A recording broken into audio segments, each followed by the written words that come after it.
Hello, I'm Dr. Jeremy Williams, Director of Advising here at Gadsden State Community College.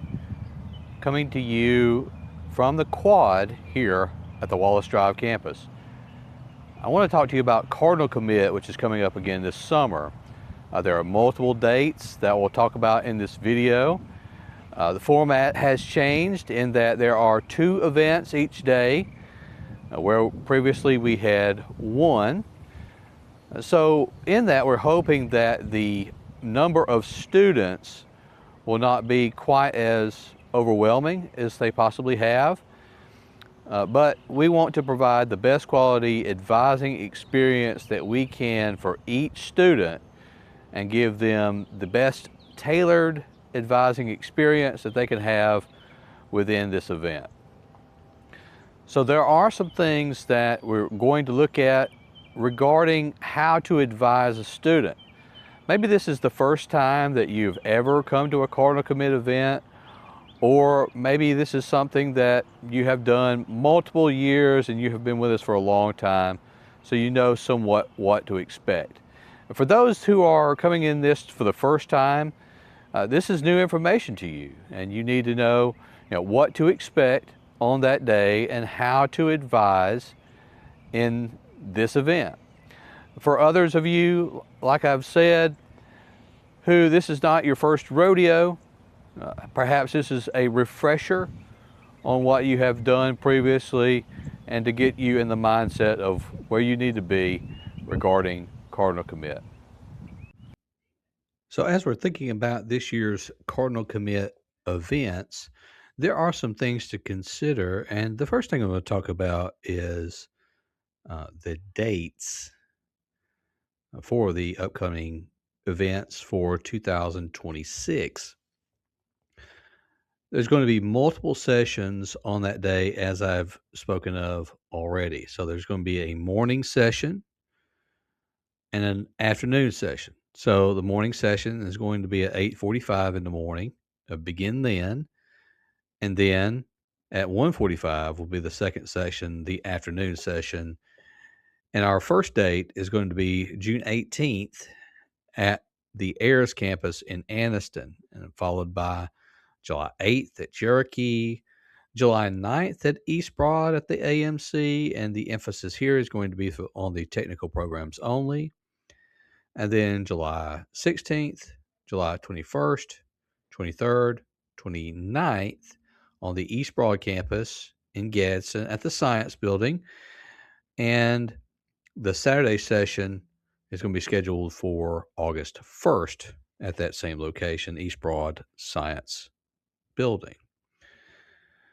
So as we begin to think about what we need to consider when we're advising students for this event, most of you will be dealing with AS General Studies students with a concentration. Now, technical advising will be going on. They have an understanding of what they need to do for their AAS degrees on that day, and we will have available information for a student who shows up on that day and needs assistance with technical, and also pre-health science.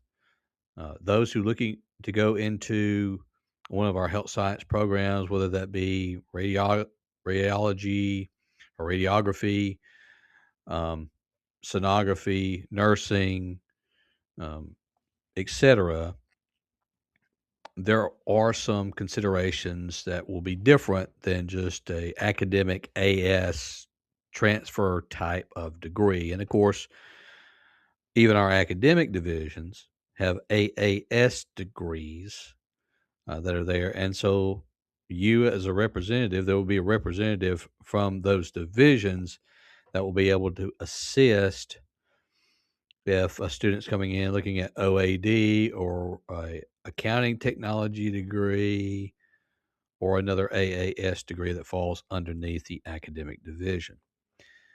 But we're mainly going to think about in this overview an AS General Studies with some sort of concentration. And I'm looking at the AS General Studies degree as I go through this. And so, what is the first thing that a student needs? And later on, I'm going to talk about an ideal schedule. Well, one of the things that a student needs is English composition. Now, a student may not score into English 101 right off the bat. Of course, we need evidence of transcripts. So, as you're sitting down with a student, look on that student's profile, and once they are signed into My Gadsden State, you'll look at the student card, you'll look at student profile, and you'll look underneath on the left-hand side where the picture of the student is, and there's going to be an option below that picture that says prior education and testing. Now, that prior education and testing is going to give you the information you need to help placement, and we'll have placement guides on that day. Some of you have seen those placement guides before. If this is the first time you're doing it, you may not have seen a placement guide, but the placement guide gives us the information that we need in order to place the student in the proper English and math that they will need to begin with. So it could be that a student doesn't score into English 101. Maybe they go into ENR 098. And so you would sign them up on that day, assist them in registering for ENR 098 since they cannot register for English 101. It's important to get the English sequence started off early because you have so many things that build onto this, particularly if they are a 4-year transfer, because you're going to have English 101, English 102, and then a lit, if not two lits, if their concentration requires it, such as a business student. They would need a sequence in literature, and we'll talk about sequencing a little bit later on in this video. But you want to make sure you get them in the highest level of English that they can score into at the current point, because that's going to begin this process that they have to go through. The sequence of one before other regarding the classwork that they're going to have to undertake through this degree. So we sign them up for English 101 if at all possible. Area 2, that's going to be your humanities and fine arts. Of course, there you see a literature elective, because ultimately when they get done, they're going to need at least one literature elective by the time when they get done with that sequence of English 101, English 102. Then take a literature elective. And then they're going to take a fine art elective. So that can be what we would consider a pure fine art, such as art appreciation, music appreciation, theater appreciation. There are other things that fall into this category, such as art history. But the vast majority of the time, a student is going to go into one of those three arts: the art, music, or theater appreciation.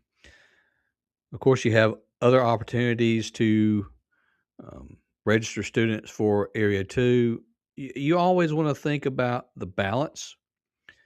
You don't want to overwhelm a student, but at the same time that you want to make sure a student gets enough information and it's on a good enough pace to get out of here in 2 years. Think about the pacing, satisfactory academic progress, the progress that you're going to make. And if a student had no academic work at all, so they come in, they are true first-time freshmen, they have no dual enrollment courses, they need to average 15 hours per semester if they just do fall, spring, to get 60 hours to graduate in that spring. So they need to average 15 hours. There's going to be times in which they maybe only take 12 and they're a full-time student. Well, that means that somewhere down the line, they're going to have to take more hours in order to graduate on time. Maybe that's over the summer to take a class. Maybe that's to pack out another semester. So think about those things as you're considering helping a student through this process. Fine arts, humanities electives, you see more there. Of course, you have options like Humanities 101, Philosophy 206. Um, you also have Speech 106 that will go into that area. Sometimes it's actually going to fall into area 5 on some majors. And then of course you have, other areas like religion, which is history of world religions, Old Testament, New Testament, and the like. So as you look at degree works, if you're using that with a student to advise them, they give you the options available. When you look at degree works, you see every option.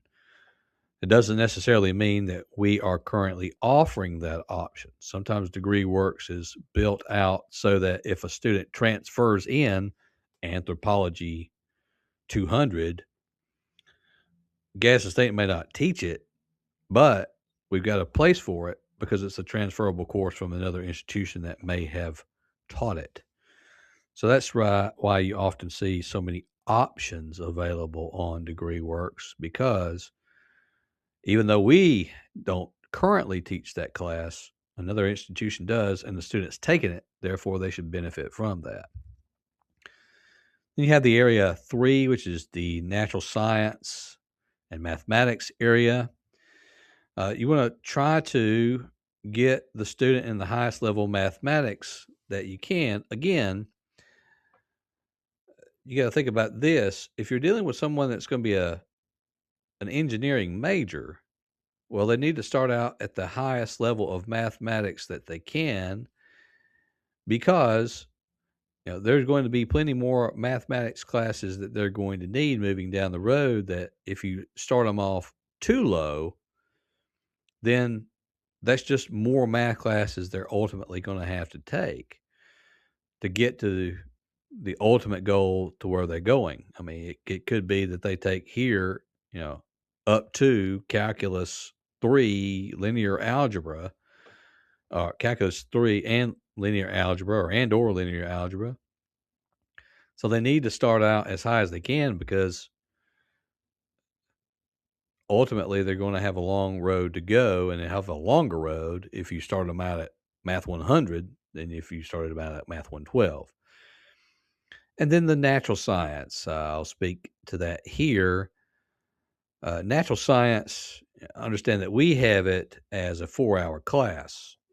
Most institutions, particularly the 4-year institutions, are going to have it as a 3-hour lecture and a 1-hour lab. We have it built together as a 4-hour course. And what are the options here? Bio 103 to start out, Chem 104, Chem 111. The difference is Chem 111 is Chem for Chem majors. Chem 104, you don't necessarily have to be a Chem major. You could be a business major and just like chemistry and take that class, and will count as a natural science. Geography 101 and 102 can work here. That's one that you actually can take out of sequence. What you don't need in this case is GO 100, which is actually a social behavioral science class, not a natural science class. What else is not a natural science class? Bio 201, Bio 202, we don't count those as natural sciences here at this institution. So you may be sitting down with someone who has already taken Bio 201 and Bio 202, and it will fall down to area 3 if it will count, or area 5 if it will count for anything, but it won't populate into the area 3 of, on an AS degree, because it's not counted as a natural science. So there's some nuances there that you need to know about. If you're not sure about what a natural science is, or what natural science someone should take, it's okay to ask. And then, of course, you have the social behavioral sciences. Usually here is when you have a sequence of history. Understand a student can take a sequence in either history or literature. The history sequence, I will say it's easier to get, but to get the literature sequence, you have to have gone through English 101 and English 102, whereas the history sequence, you technically could get it in the same semester by signing up for two different history classes, like HIS 201 and HIS 202. You could have that done in one semester. I wouldn't suggest that, but technically you could do that. Um, Other things that are typically here, any social behavioral sciences like psychology, typically psychology 200, sociology, your economics will fall here as well. If you're dealing with a business major, of course, you're going to have two economics, macro and micro, fall into this category also. So you want to make sure that the student has plenty of opportunity and plenty of room in their degree program for those classes. Then the Area 5, of course, this is not a specific Area 5 that we're dealing with here. This is the catalog printed Area 5, which is going to say general elective, general elective, general elective. Because if you look at degree works, a degree plan is populated in there. So again, if it was a business major, you'd have legal and social environment business, you'd have accounting 1, accounting 2, stats 1, stats 2 built into this section. So, whatever concentration you're dealing with, and you're looking at degree plans, you're looking at degree works, um, understand that those, while elective, are put into those places so that the student is going to be in a better situation when they transfer from Gadsden State in a particular area or path, because we want to put them on the best possible footing we can when they're transferring to the next place. Of course, also here you have CIS 146, which is still a requirement for our institution, a requirement for graduation. So they're going to need it eventually in their 2 years here. And also that applies to orientation, ORI 101. And we want to make sure that we get a student into orientation as soon as possible, preferably in their first semester, if not before. And let me speak a little bit about orientation as far as orientation services. This is a snapshot, a screenshot from our catalog with the orientation policy. So under orientation services, understand that we have preview days and cardinal commits, and you'll be working a cardinal commit. But preview days and cardinal commits are not orientation. While we may use the terminology orientation, the student still needs to take an orientation class, because inevitably a student will say, well, I already did that. I came on that day during the summer and that's done. No, it's not done. It's an actual academic class that you're going to need. Therefore, we'll sign them up. Well, we'll assist them in registering for Orientation 101. So they need Orientation 101. And here is the Orientation 101 policy from the catalog. Understand there are some exemptions that a student and those are listed as exemptions. If you're dealing with a transient student, you're dealing with a student who is transferred over 30 earned hours into this institution, into Gadsden State, a student who has successfully completed and earned a course equivalent for orientation, a student who already has an associate's degree or higher, so on and so forth. Be familiar with that policy when you are registering students. So some more things to consider here. When you're going through the process of helping a student register, check the course location when you're registering. There are ways to do this.